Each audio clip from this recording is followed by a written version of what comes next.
Baitul Ma'mur itu Ka'bahnya para malaikat. Jadi Ka'bah para malaikat yang setiap hari kata Rasul 70.000 malaikat masuk tawaf, kemudian sehari itu mereka ibadah, kemudian keluar dan tidak pernah kembali. Besoknya masuk malaikat yang berbeda dengan jumlah yang sama 70.000, kemudian tawaf satu hari, kemudian setelah itu keluar dan tidak kembali. Besoknya lagi datang malaikat dengan jumlah yang sama, kemudian pergi dan tidak kembali. Menunjukkan apa? Banyaknya jumlah malaikat. Siapa yang bisa menghitung jumlah para malaikat? Wa may ya'lamu junuda rabbika illa hu, kata Allah. Tidak ada yang tahu jumlah malaikat kecuali Allah. Saking banyaknya tentara Allah. Makanya kenapa Allah Subhanahu wa taala tidak berhajat dengan kita manusia? Kita yang berhajat dengan Allah. Tentara dia aja sudah banyak di langit. Jadi kalau ada pernyataan bahwa Allah berhajat dengan kita, tidak, Allah tidak berhajat dengan kita. Kita yang berhajat dengan Allah. Satu dunia kita beriman tidak akan menambah kekuasaan Allah. Sebagaimana satu dunia kufur, tak mungkin kekuasaan Allah berkurang. Karena memang sudah banyak makhluk Allah yang beriman. Bismillahirrahmanirrahim.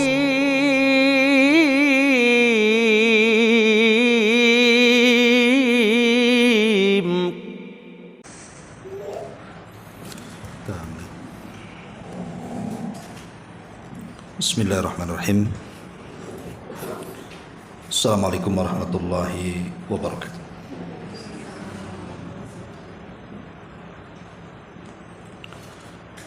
Alhamdulillah wassalatu wassalamu ala Rasulillah wa ala alihi wa sahbihi wa mawalah wa la hawla wa la quwata illa billahi wa ba'du. Alhamdulillah, segala puja dan puji hanya milik Allah Subhanahu wa ta'ala. Salat dan juga salam kita hadiahkan kepada Rasul kita Nabi besar Muhammad sallallahu alaihi wa alihi wasallam. Terlanjutkan kajian kita masih membahas Siratul Mustafa alaihi salatu wassalam, dan kita masuk pada peristiwa besar dalam sejarah Al-Isra wal Mi'raj. Ma'asyiral muslimat yang dimuliakan Allah Subhanahu wa taala. Di dalam Al-Qur'an Allah Subhanahu wa taala menyebut dua peristiwa ini di dua surat yang berbeda. Adapun peristiwa Isra maka disebutkan di dalam surah Al-Isra sendiri, tepatnya di permulaan surat, di mana Allah Subhanahu wa taala mengatakan subhanalladzi asra bi 'abdihi lailan minal masjidil harami ilal masjidil aqsa alladzi barakna haulahu linuriyahu min ayatina innahu huwas samiul basir. Maha suci Allah yang telah memperjalankan hambanya pada malam hari dari Masjidil Haram menuju Masjidil Aqsa yang telah kami berkahi sekelilingnya, agar kami memperlihatkan kepadanya sebagian tanda-tanda kebesaran kami. Sungguh Dia Maha mendengar lagi Maha melihat. Adapun peristiwa Mi'raj maka disebutkan dalam surah An-Najm. Najm itu artinya bintang. Karena peristiwa Mi'raj ini memang Rasul menuju bintang, menembus langit-langit sampai berjumpa dengan Allah Azza wa Jalla. Allah Subhanahu wa taala berfirman dalam surah An-Najm ayat 13 sampai 18, "Walaqad ra'ahu nazlatan ukhra 'inda sidratil muntaha indaha jannatul ma'wa id yaghsa sidrata ma yaghsa ma zaghal basar wa ma tagha laqad ra'a min ayati rabbihil kubra." Dan sungguh dia, maksudnya Rasul, telah melihatnya. Melihat siapa? Melihat Jibril dalam rupa yang asli pada waktu yang lain, yaitu di Sidratul Muntaha. Di dekatnya ada surga tempat tinggal, di mana ketika Sidratul Muntaha diliputi oleh sesuatu yang meliputinya, penglihatannya tidak menyimpang dari yang dilihatnya dan tidak pula melampauinya. Sungguh dia telah melihat sebagian tanda-tanda kebesaran Rabb-Nya yang maha besar. Di sini Allah mengatakan laqad ra'a min ayati rabbihil kubra.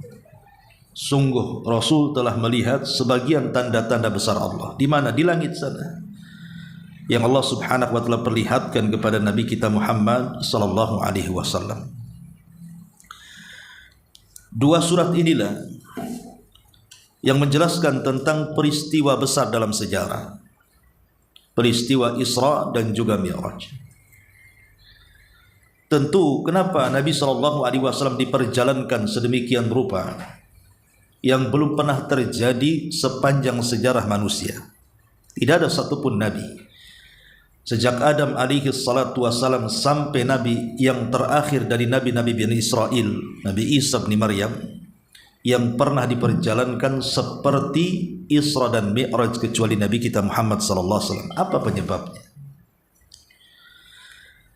Kita tahu bahwa pembahasan sebelum-sebelumnya kita sudah menjelaskan di mana Nabi SAW mengalami berbagai macam rintangan dan halangan dalam berdakwah. Dimulai dengan wafatnya dua manusia yang sangat berjasa dalam dakwahnya, Khadijah dan Abu Talib. Sampai akhirnya Nabi SAW pun hijrah dari Mekah menuju Taif, berjalan kaki bersama Zaid ibn Harithah sejauh perjalanan 60 mil. Dan Rasul berada di Taif itu selama 10 hari. Nabi SAW berusaha selama 10 hari itu berjalan dari satu kabilah ke kabilah berikutnya di Taif.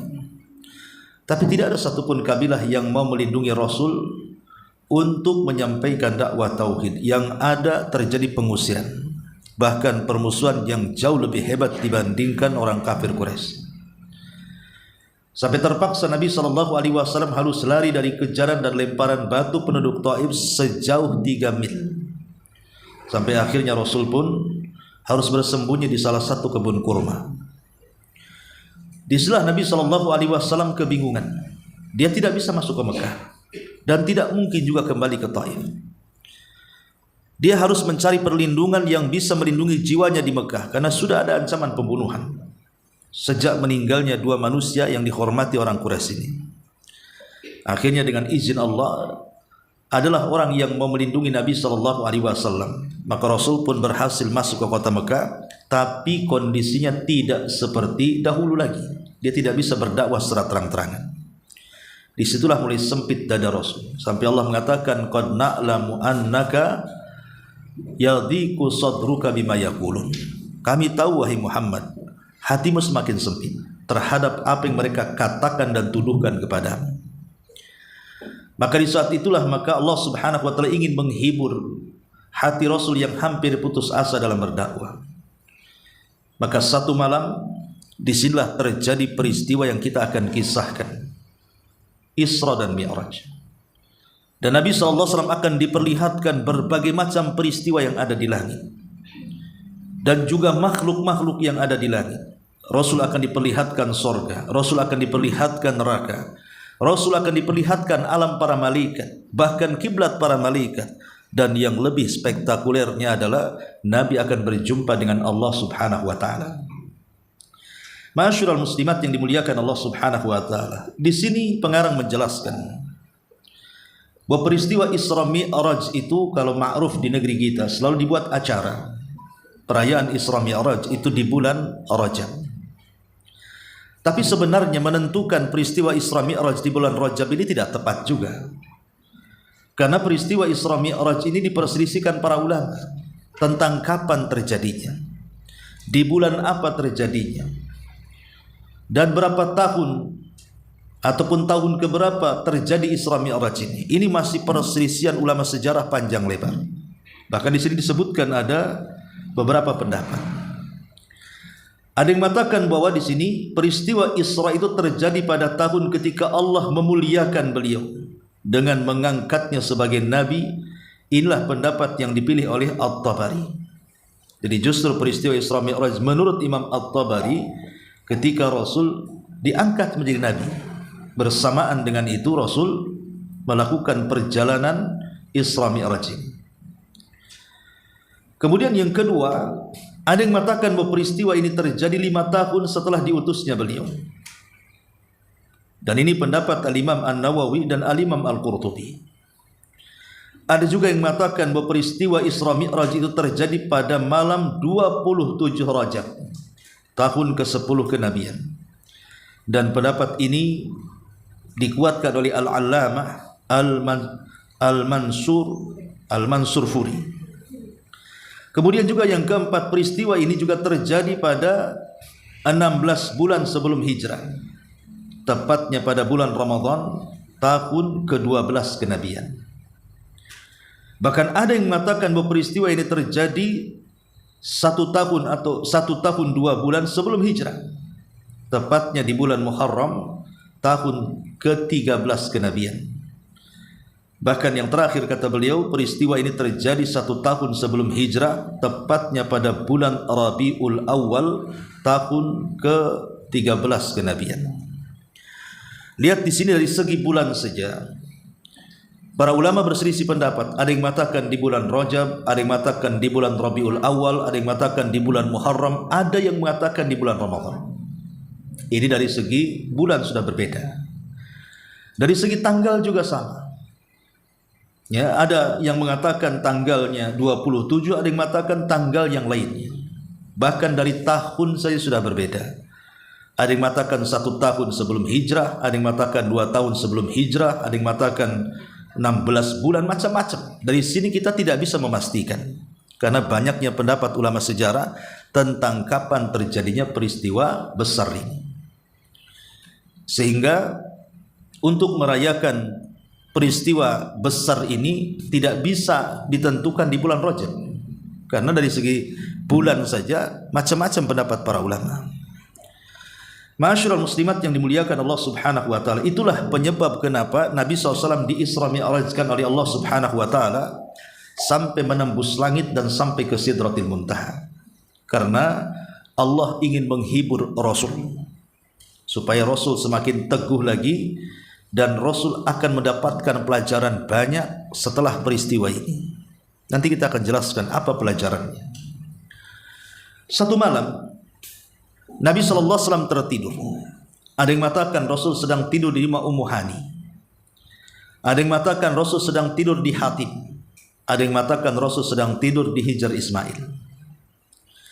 Di malam itulah maka Allah Subhanahu wa taala mengutus Jibril alaihi salam untuk menjemput Rasul. Maka turunlah Jibril dan menembus rumah Nabi SAW yang ketika itu saya katakan ada di rumah Ummu Hani. Ada juga di Hatim dan ada juga mengatakan di Hijr Ismail. Dan langsung membelah dada Nabi SAW. Inilah pembelahan dada kedua kalinya. Setelah Nabi SAW dibelah dadanya ketika usia 5 tahun di pangkuan Halimah Sa'diyah di Bani Sa'diyah. Setelah itu maka tidak terjadi pembelahan dada. Ada yang mengatakan terjadi kedua kali saat Rasul diangkat menjadi Nabi, dan ini yang ketiga kalinya. Tapi pendapat yang kuat wallahu alam, maka pembelahan dada itu cuma terjadi 2 kali. Saat di usia 5 tahun dan saat peristiwa spektakuler Isra Mi'raj ini. Setelah kemudian dibelah dadanya, dikeluarkan jantungnya, kemudian dicuci dari air zam-zam di bejana emas dan diisi hikmah-hikmah yang banyak dan kebijaksanaan, baru kemudian dimasukkan kembali dan dijahit kembali. Kenapa harus dibelah dadanya? Karena Nabi SAW akan diangkat ke langit, akan melihat banyak peristiwa besar di langit, akan melihat keajaiban-keajaiban langit dan makhluk-makhluk yang dirahasiakan Allah sebelumnya di langit. Kalau Rasul SAW tidak dibelah dadanya dan tidak dibersihkan, khawatir Rasul tidak bisa mengambil pelajaran. Khawatir Rasul akan mengalami ketakutan hebat di langit sana. Maka harus dibersihkan betul-betul bersih dan dimasukkan hikmah ke dalamnya. Makanya inilah kemudian alasan kenapa harus dibelah dada kembali kedua kalinya. Karena Rasul akan melihat sesuatu yang belum pernah dilihat sebelumnya. Baru setelah itu Nabi SAW bersama Jibril dibawa keluar, dan Allah Subhanahu wa taala sudah memerintahkan satu makhluknya di bumi, tunggangan para nabi, yang disebut dengan buraq. Buraq ini secara postur tubuh dia lebih kecil dibandingkan kuda, tapi lebih besar dibandingkan keledai, dan memiliki perawakan panjang dan berwarna putih, dan di malam hari akan bercahaya. Dalam riwayat Bukhari, sekali langkah itu sejauh mata memandang. Itulah binatang para nabi yang disediakan Allah Subhanahu wa taala. Lah ketika Nabi SAW hendak menunggangi buraq, dalam hadis yang lemah disebutkan bahwa yang namanya binatang tunggangan dan tidak pernah ditunggangi siapapun, tentu ketika hendak ditunggangi dia tidak mungkin mau. Kayak kuda liar mau ditunggangi, kalau tidak dilatih tidak akan ada yang bisa naik, pasti dia ngamuk. Itu kan wataknya binatang seperti itu. Lah buraq juga sama. Buraq awalnya tidak mau ditunggangi Nabi SAW karena bagi dia orang asing dan tidak pernah menunggang sebelumnya. Tapi Jibril alaihi salatu wassalam mengatakan kepada buraq, "Ya buraq, ma raqiba ahadun aqram min Muhammadin sallallahu alaihi wasallam." Wahai buraq, tidak ada manusia yang akan menunggangi dirimu yang lebih mulia dibandingkan Muhammad. Diam engkau wahai buraq. Dari situ kemudian Rasul pun berhasil naik ke atas buraq.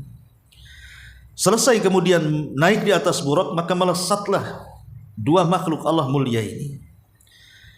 Menuju mana? Menuju ke Palestina. Ada yang mengatakan bahwa saat perjalanan Rasul dengan Jibril di atas buraq itu, maka Nabi SAW kemudian disinggahkan di dua tempat suci. Pertama di Bethlehem. Bethlehem itu tempat kelahiran Isa bin Maryam. Yang kedua di Bukit Tur, tempat wahyu Allah turun kepada Musa alaihi salatu wassalam. Jadi Nabi SAW disinggahkan di tempat-tempat suci, di tempat-tempat di mana diturunkan para nabi di situ. Karena Nabi sendiri berasal dari Mekah. Kemudian juga Bethlehem asalnya Isa bin Maryam. Kemudian Bukit Saina, disitulah Musa diangkat menjadi nabi. Dan Rasul akan singgah di Masjidil Aqsa.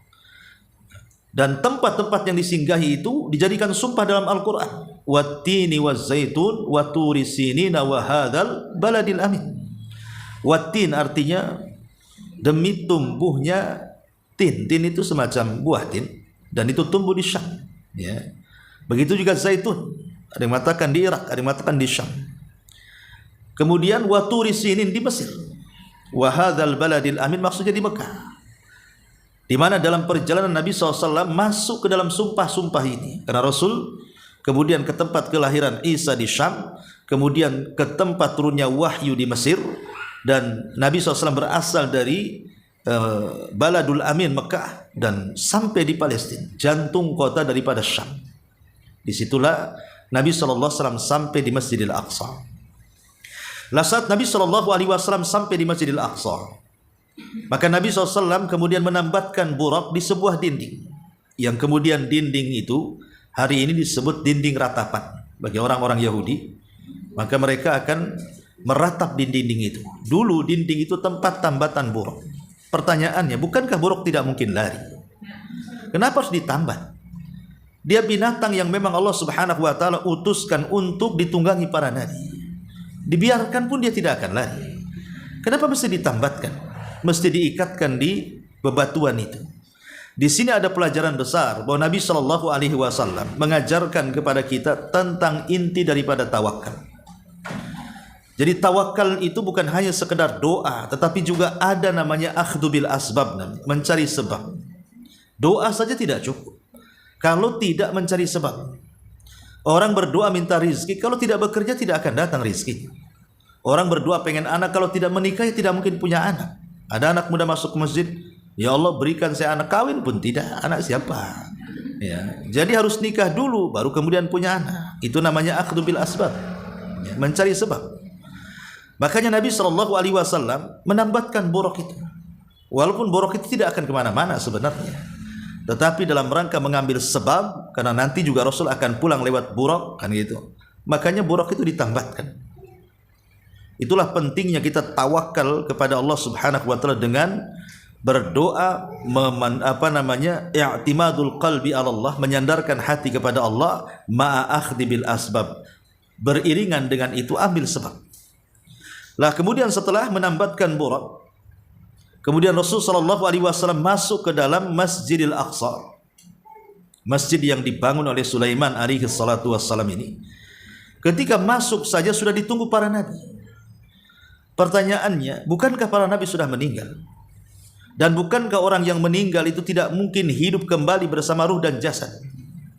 Maka ulama menjawab, boleh jadi mungkin para nabi itu datang ke masjid itu dalam bentuk ruh, yang kemudian ruh itu digambarkan di hadapan Rasul, seolah-olah Rasul sedang mengimami semua para nabi yang ada di Masjidil Aqsa itu. Jadi digambarkan kepada Rasul.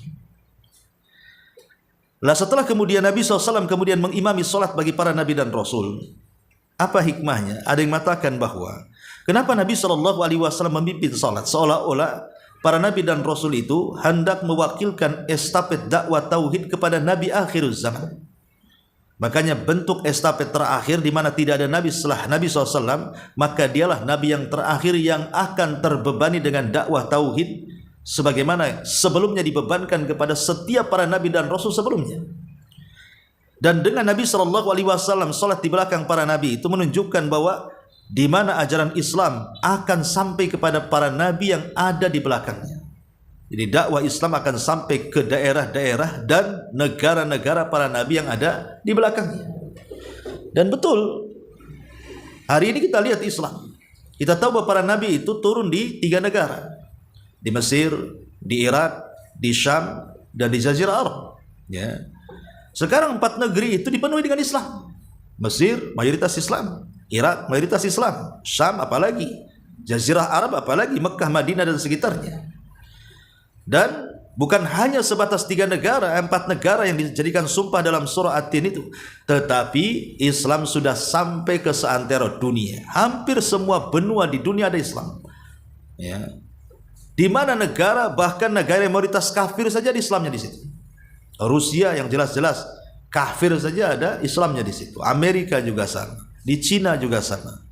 Jadi semua benua ada Islam di situ. Itulah hikmah kenapa Rasul berimam dan makmumnya semua para nabi, seolah-olah ajaran Rasul akan sampai di negara para nabi yang diimaminya itu. Baru setelah itu Jibril datang dan riwayat Bukhari membawa 3 minuman. Pertama Rasul ditawarkan susu. Kemudian yang kedua dibawakan madu. Kemudian yang ketiga dibawakan khamar. Tapi Rasul memilih susu dan meninggalkan madu dan khamar. Ketika kemudian Nabi SAW, padahal ketika itu khamar juga, dan riwayat susu dan khamar 2 saja. Kenapa Rasul SAW lebih memilih air susu dan meninggalkan khamar? Padahal khamar ketika itu kan belum diharamkan.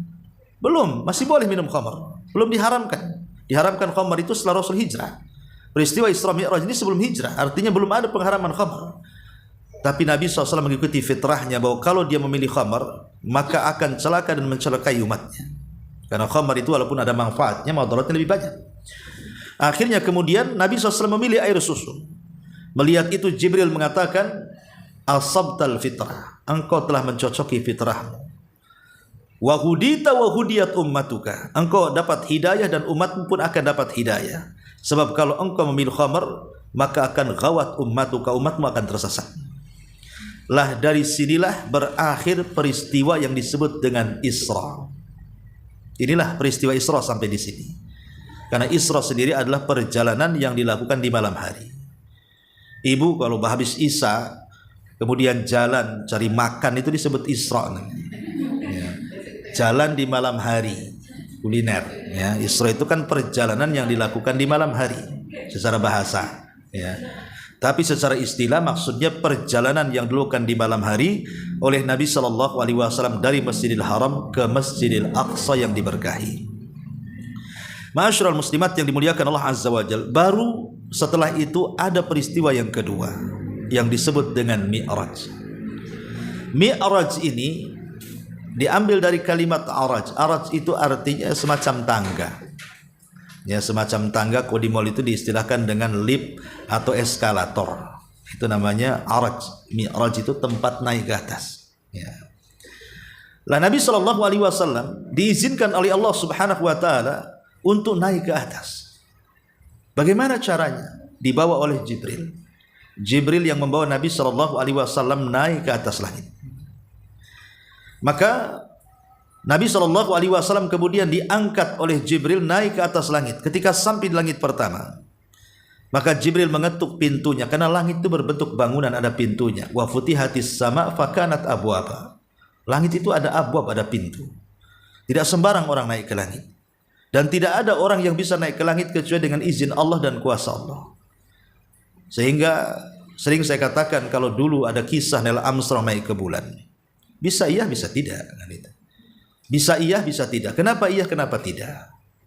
Kalau maksudnya bulan itu di bawah langit, ya Neil Armstrong bisa naik ke bulan, karena kan di bawah langit.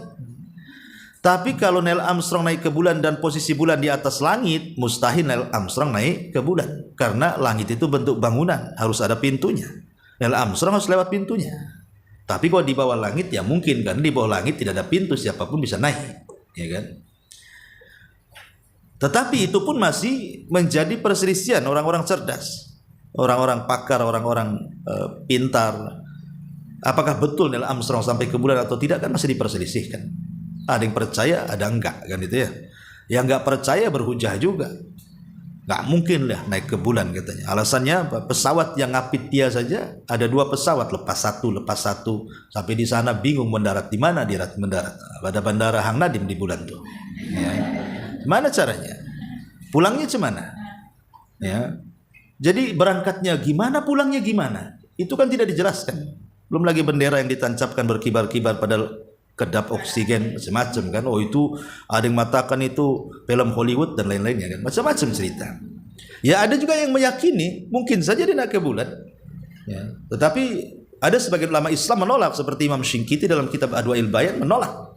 Ya, karena menukilkan firman Allah surah Ar-Rahman, ya ma'syaral jinni wal insi in istata'tum an tanfudhu min aqtaris sama'i wal ardi fanfudhu la tanfuduna illa bisultan. Hei jin dan manusia, kalau kalian ingin naik ke langit, naiklah ke langit sana. Kalian tidak akan bisa kecuali karena kuasa Allah. Ya, kalau kuasa Allah bisa seperti Rasulullah, karena memang Allah yang berkuasa menaikkan Rasul lewat Jibril naik ke langit. Neil Armstrong itu kan tidak bentuk kuasa Allah. Tapi okelah kalau seandainya pun benar kan gitu, nggak ada manfaatnya juga. Karena Neil Armstrong itu turun dari bulan bawa tanah, sementara Rasul turun dari Sidratil Muntaha bawa salat kan itu. Nah, mending mana, sholat apa tanah di bulan? Tanah di mana-mana ada kan gitu ya. Tapi sholat kan ibadah. Tapi anehnya ada orang yang kemudian membanggakan Neil Armstrong dan menghina Islam dan mengatakan orang sudah sampai ke bulan kok masih belajar toharoh saja katanya. Orang sudah sampai ke bulan masih darah haid aja dibahas katanya. Orang sampai di bulan asli itu aja yang dibahas. Kan ada orang-orang yang mengatakan gitu kan. Rasul lebih hebat lagi daripada Neil Armstrong. Rasul sampai ke bulan, Rasul sampai ke Sidratil Muntaha lagi. Ya, kemudian kalau mereka mengatakan, itu kan cerita-cerita kalian. Lah sama juga, Neil Armstrong juga cerita kalian, karena pembuktiannya juga susah juga. Dia berangkat sama siapa saksinya, belum lagi teori yang menabrak dia dan begitu seterusnya. Maka itu namanya konspirasi orang kafir, membanggakan dirinya bahwa mereka lebih hebat dibandingkan kaum muslimin. Masyaallah muslimin, muslimat yang dimuliakan Allah Azza wa Jalla. Intinya Rasul kemudian naik ke langit pertama dengan izin para malaikat penjaga pintu langit. Disitulah Rasul berjumpa dengan bapak kita semuanya, Adam alaihi salam. Yang tingginya itu 60 hasta, lebarnya 7 hasta. Artinya kalau dibuat meteran itu tinggi Adam itu 30 meter. Kemudian lebarnya itu 3,5 meter. Dan besar kan.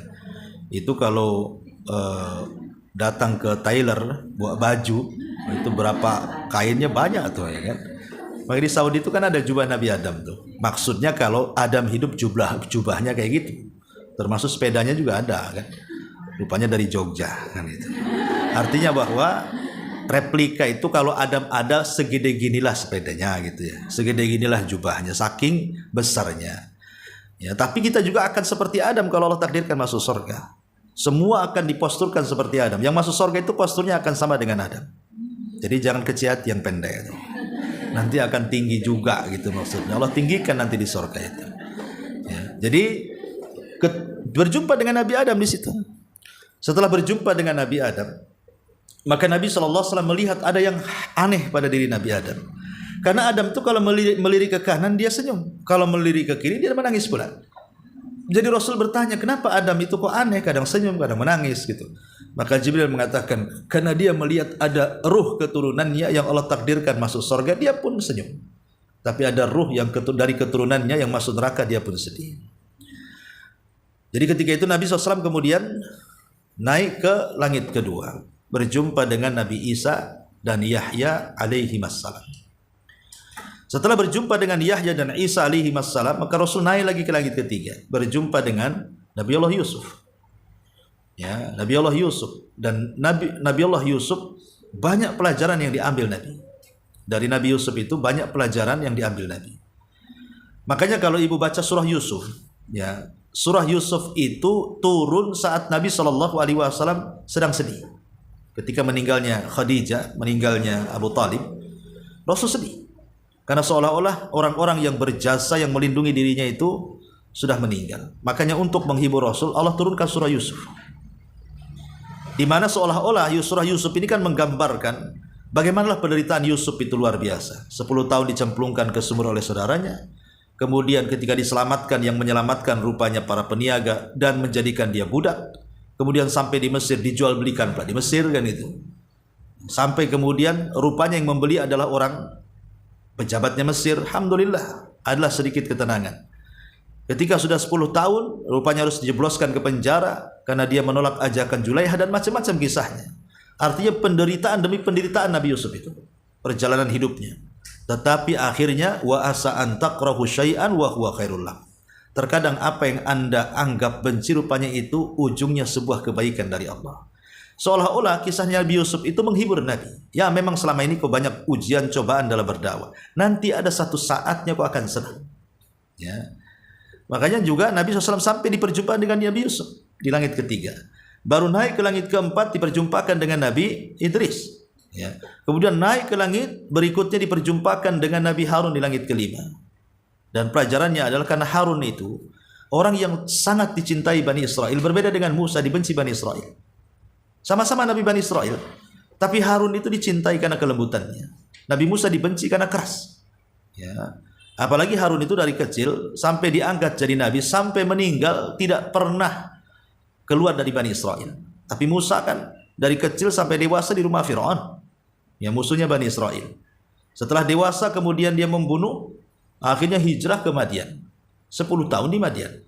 Baru setelah diangkat jadi nabi, baru dia kumpul bersama Bani Israel. Jadi kurang akrab dengan Bani Israel itu kan. Tapi kalau Harun kan memang dari kecil sampai meninggal di tengah-tengah Bani Israel. Makanya Bani Israel suka dengan Harun, dengan kelembutannya, dengan sifatnya, dengan akhlaknya. Artinya bahwa dengan perjumpaan Rasul dengan Harun, seolah-olah Rasul nanti satu ketika akan dicintai umatmu. Ya mungkin sekarang dimusuhi, tapi nanti akan dicintai. Dan kita lihat hari ini, tidak ada manusia yang tidak mencintai Nabi kalau dia seorang muslim. Ya, maka diperjumpakan dengan Harun. Baru setelah Harun, naik ke 6, berjumpa dengan Nabi Musa. Disitulah Nabi SAW mendapatkan pelajaran bahwa Musa itu Nabi yang paling sabar. Walaupun disakiti Bani Israel, dia tetap sabar. Sampai Rasul mengatakan, rahimallah akha Musa, laqad udhiya katsiran fasabara. Sungguh telah banyak ujian yang menimpa saudaraku Nabi Musa. Semoga Allah merahmatinya. Dia tetap sabar dari ujian itu. Seolah-olah Rasul diperintahkan Allah, sabarlah engkau seperti sabarnya Musa. Wasbir kama sabara ulul azmi minar rusul. Sabarlah engkau Muhammad sebagaimana ulul azmi sudah sabar mendahului kamu. Baru yang terakhir berjumpa dengan siapa? Ibrahim alaihissalam, yang merupakan kakek Nabi SAW. Di sekitarnya banyak anak-anak kecil, ya, yang berada di taman-taman. Dan dia sedang bersandar di tiang Baitul Ma'mur. Ya, al-jaza min jinsil amal. Karena dia sudah membangun Ka'bah, maka dia disandarkan di Ka'bah para malaikat. Dan di sekitarnya anak-anak kecil. Ada yang mengatakan anak-anak kecil itu anaknya orang-orang kafir yang mati di waktu bayi. Karena mereka masih fitrah, belum berbuat dosa. Makanya mereka tetap masuk surga menjadi anak-anak. Dan di sekitar Nabi Ibrahim, ya, ramai anak-anak orang-orang kafir yang meninggal ketika bayi.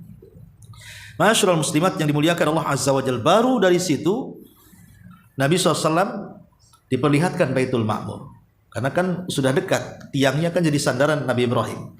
Atasnya Baitul Ma'mur. Baitul Ma'mur itu Ka'bahnya para malaikat. Jadi Ka'bah para malaikat yang setiap hari kata Rasul 70.000 malaikat masuk tawaf, kemudian sehari itu mereka ibadah, kemudian keluar dan tidak pernah kembali. Besoknya masuk malaikat yang berbeda dengan jumlah yang sama 70.000, kemudian tawaf satu hari, kemudian setelah itu keluar dan tidak kembali. Besoknya lagi datang malaikat dengan jumlah yang sama, kemudian pergi dan tidak kembali. Menunjukkan apa? Banyaknya jumlah malaikat. Siapa yang bisa menghitung jumlah para malaikat? Wa may ya'lamu junuda rabbika illa hu, kata Allah. Tidak ada yang tahu jumlah malaikat kecuali Allah. Saking banyaknya tentara Allah. Makanya kenapa Allah Subhanahu wa taala tidak berhajat dengan kita manusia? Kita yang berhajat dengan Allah. Tentara dia sudah banyak di langit. Jadi kalau ada pernyataan bahwa Allah berhajat dengan kita, tidak, Allah tidak berhajat dengan kita. Kita yang berhajat dengan Allah. Satu dunia kita beriman tidak akan menambah kekuasaan Allah. Sebagaimana satu dunia kufur, tak mungkin kekuasaan Allah berkurang. Karena memang sudah banyak makhluk Allah yang beriman. Ya.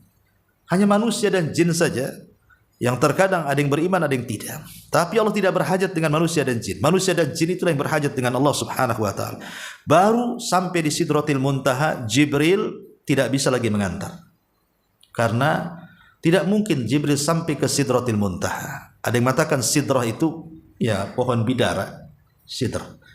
Pohon yang sangat besar sekali gitu ya. Dan muntaha itu akhir dari ilmunya manusia.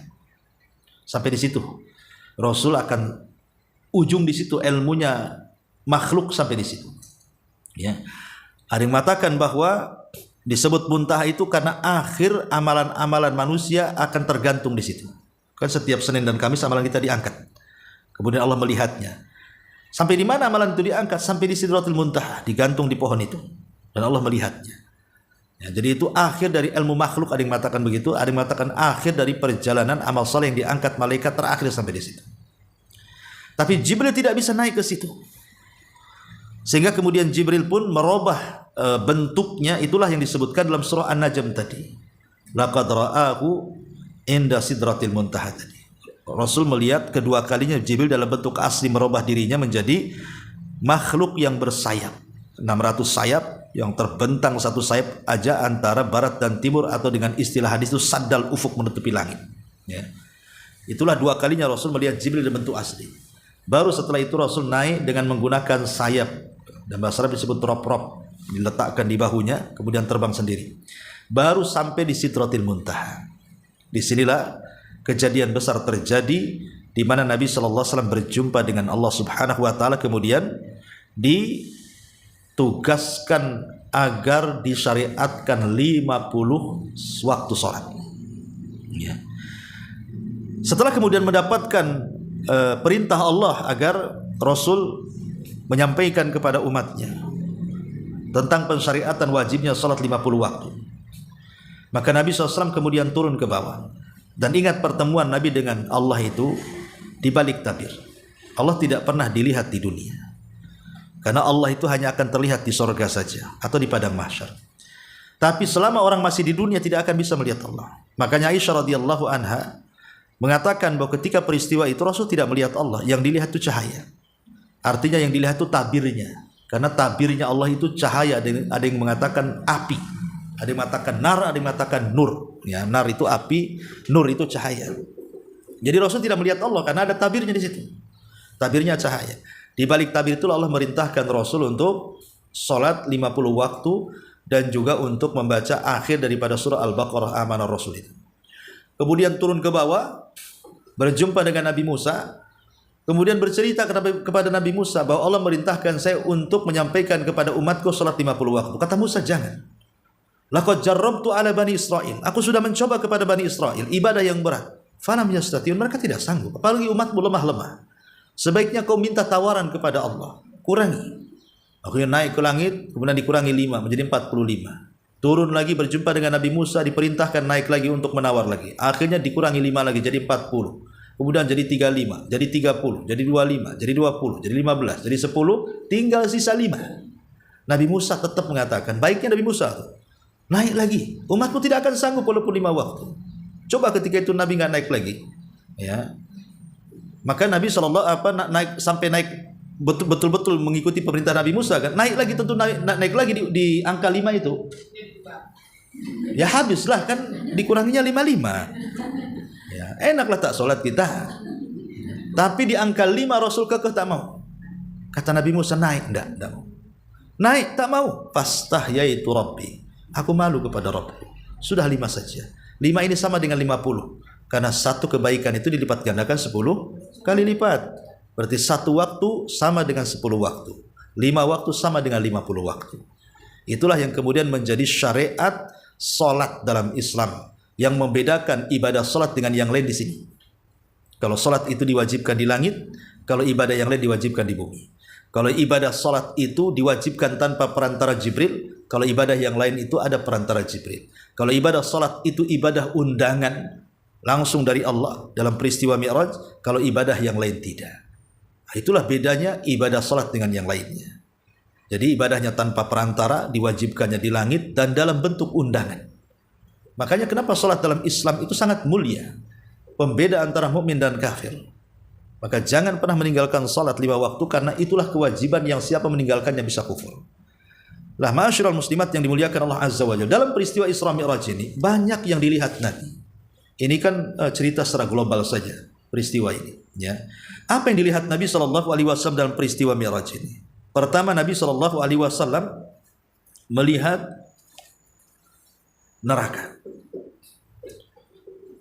Dan yang pertama dilihat di neraka adalah Malik, penjaga neraka. Ya, Rasul sempat diperlihatkan penjaga neraka, malaikat Malik. Dan itu sebagaimana sabda Nabi SAW bahwa Rasul melihat malaikat Malik khazinun nar, penjaga neraka. Dan malaikat ini tidak pernah tersenyum. Ya. Kemudian juga dalam peristiwa Mi'raj tadi saya sudah jelaskan, Rasul diperlihatkan Ka'bahnya para malaikat, Baitul Ma'mur. Lah Baitul Ma'mur itu posisinya itu di atas Ka'bah. Kalau dia jatuh menimpa Ka'bah, jadi satu garis dengan Ka'bah. Itulah Baitul Ma'mur. Ya. Kemudian Nabi SAW juga diperlihatkan Nahrul Kautsar, telaga Kautsar. Kata Nabi SAW, telaga Kautsar ini, wa huwa nahrun a'tahu Allahu li nabiyhi ikraman lahu hafatahu wal hasal ladzi fi qa'rihi minal lu'lu' wa turbatuhu minal miski. Jadi Nabi SAW diperlihatkan telaga Kautsar yang di dua tepinya terdapat rumah-rumah kecil yang terbuat dari mutiara yang berrongga dan tanahnya berbau harum seperti harumnya minyak misik. Ya. Kemudian yang keempat diperlihatkan dengan peristiwa yang terjadi di neraka. Apa saja yang terjadi di neraka? Pertama, Nabi SAW diperlihatkan ada orang yang diazab dengan azab yang berbagai macam. Jadi Rasulullah SAW melihat ada orang diterentangkan. Kemudian di sampingnya ada orang yang membawa batu. Kemudian dibentur-bentur kepalanya sampai pecah. Selepas itu kemudian malaikat yang membawa batu dan memukulkan ke orang yang terlentang sampai pecah kepalanya, dia pergi mencari batu lagi. Setelah mencari batu dan dapat batu, rupanya kepalanya sudah balik lagi. Kemudian dibenturkan lagi, hancur lagi. Dia cari batu lagi. Setelah dapat batu balik lagi kepalanya itu. Asik gitu saja azabnya. Jadi Rasul mengatakan kepada Jibril, "Mahada, kok azabnya aneh kali orang ini. Apa dosanya?" Maka Jibril mengatakan, itulah orang-orang yang saat datang waktu sholat sengaja dia tidur. Datang azan sengaja dia tidur, bukannya sholat. Ya, justru dia meninggalkan sholat malah dia keasikan tidur. Itulah hukumannya. Naudzubillah. Ya. Kemudian Nabi SAW diperlihatkan ada orang yang kemudian bibirnya atau mulutnya dingangakan. Kemudian dimasukkan pisau semacam celurit. Kemudian ditarik, dirobek sampai ke tengkuknya sebelah kanan. Kemudian setelah robek dari sebelah kanan sini, ya, sampai ke tengkuknya, maka dicabut, kemudian dipindahkan ke sebelah kiri. Kemudian ditarik sampai ke tengkuknya. Tapi yang kanan sudah balik lagi. Ya, sudah sembuh lagi. Dengan menjerit-jeritnya dia. Asih bolak-balik saja, kiri kanan. Karena setiap digores sembuh lagi. Begitu sampai dia menjerit-jerit. Seolah-olah azabnya tidak berhenti. Akhirnya kemudian Nabi SAW bertanya, "Mahadzan, kenapa azabnya orang ini?" Maka Jibril alaihi salatu wasallam menjelaskan, orang ini dia suka berdusta dan dustanya itu sampai melambung ke ufuk katanya. Apa maknanya dustanya sampai melambung ke ufuk itu? Maksudnya dustanya itu sampai kemana-mana. Kalau orang dulu berdusta menyebarkan hoax itu agak sulit menyebar. Karena biasanya kalau dari mulut ke mulut, ke telinga itu agak lama. Kalau zaman dulu kan belum ada handphone kan, dari katanya kan itu ya. Katanya si anu, katanya si ini. Mungkin satu kampung itu seminggu baru tersebar kan. Kalau sekarang mana? Ibu tulis saja di Facebook gitu ya, buat berita hoax. Hari ini di-share, hari ini sudah tersebar. Satu dunia lagi orang bisa terkena hoax. Ya, jadi itulah namanya dusta sampai melambung ke ufuk tuh. Banyak korbannya. Nah itulah siksanya seperti ini. Kemudian ada juga yang kemudian Rasul diperlihatkan orang-orang yang diberikan kuku terbuat dari tembaga. Jadi kukunya tiba-tiba tumbuh sendiri, tapi kukunya itu terbuat dari tembaga. Tiba-tiba kemudian dengan sengaja kuku itu mencakar-cakar wajahnya. Cakar wajahnya, kemudian dicakar dadanya. Ya, lihatlah tembaganya. Sampai robek, sampai ke dalam, sampai tulangnya nampak. Dan dia tidak bisa menghentikannya, padahal dia sendiri yang mencakar. Ya, bayangkan, sampai darah kemana-mana. Tapi setelah dia mencakar kemudian wajahnya sampai rusak, setelah itu dia mulai mencakar dadanya, wajahnya balik lagi. Ya. Kemudian setelah dadanya rusak, mau mencakar wajahnya, dadanya balik lagi. Asih begitu saja sambil menjerit-jerit. Ya. Maka Rasul mengatakan, apa dosanya orang ini? Maka Jibril kemudian menjelaskan, haula'il ladzina ya'kuluna luhuman nas wa yaqau fi aradihim. Itulah dosa orang yang memakan bangkai saudaranya. Dosa ghibah. Ya, dosa ghibah itulah nanti akan mencakar-cakar wajahnya sendiri dan mencakar dadanya sendiri. Nah, ini kan ngeri ya. Kemudian juga Rasulullah SAW diperlihatkan ada kuali kuali besar semacam ya danau mungkin ya. Isinya darah di situ. Jadi semacam sungai darah. Kemudian ada orang yang berenang di dalam danau itu, danau darah itu. Dia tidak bisa ke pinggir.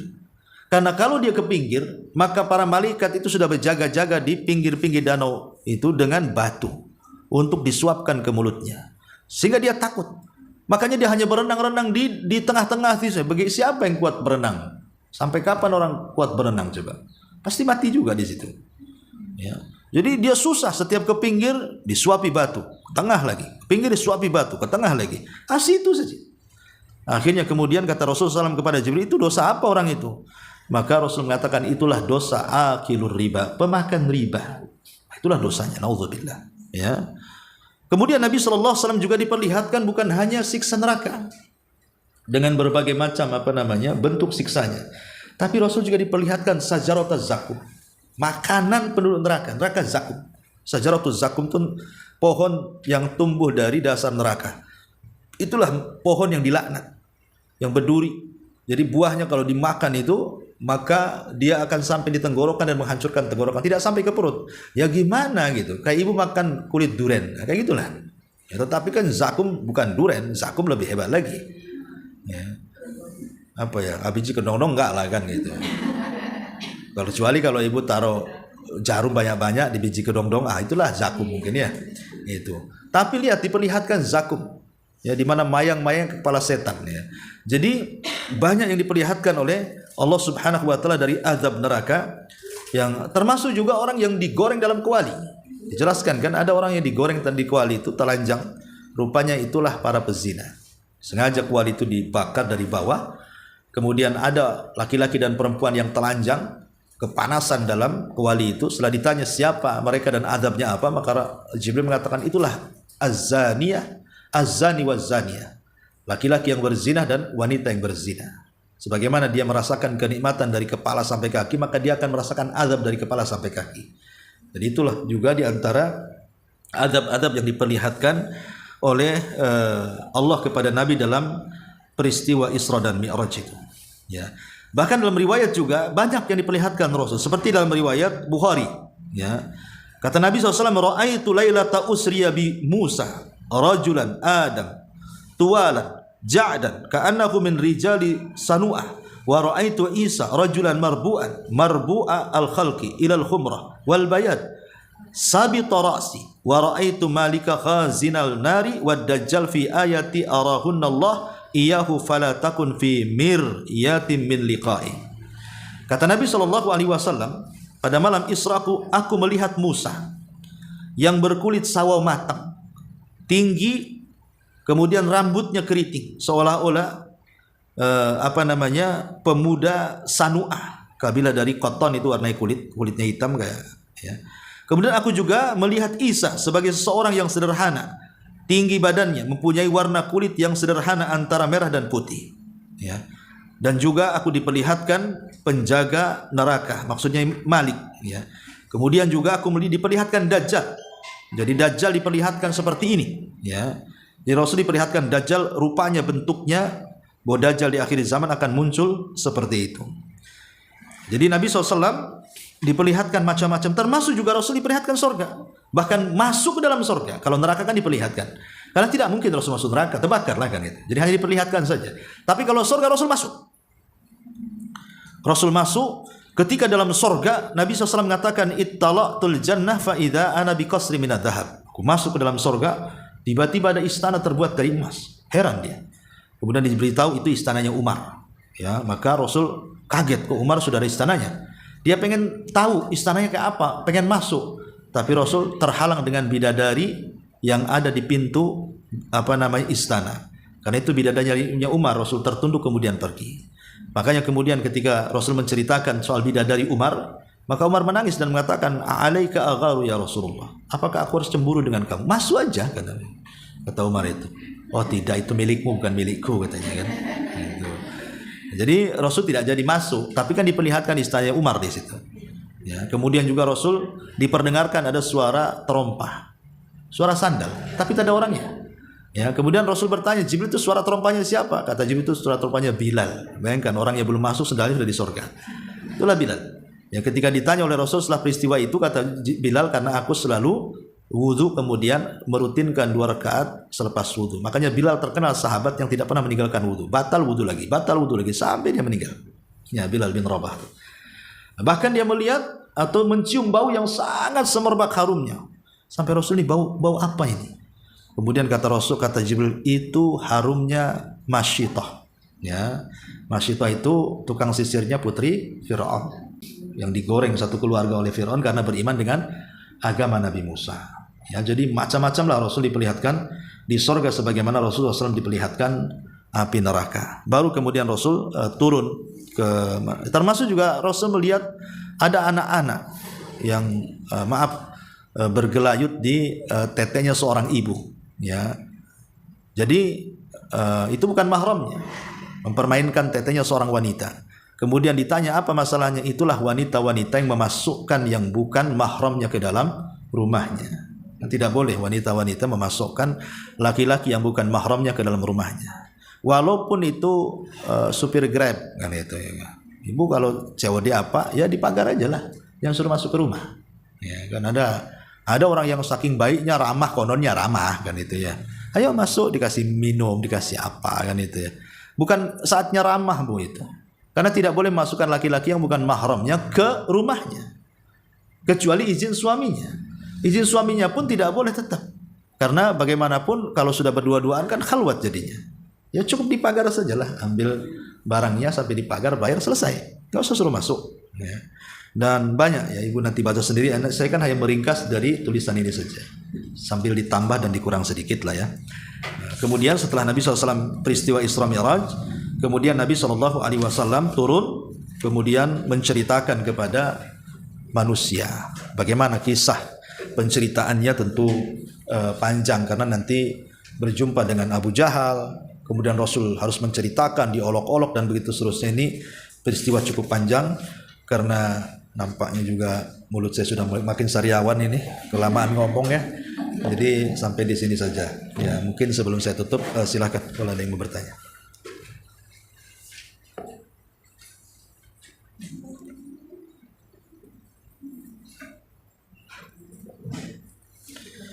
Baik, kalau nggak ada, sudah jam 11 juga. Subhanakallahumma wa bihamdika, asyhadu an la ilaha illa anta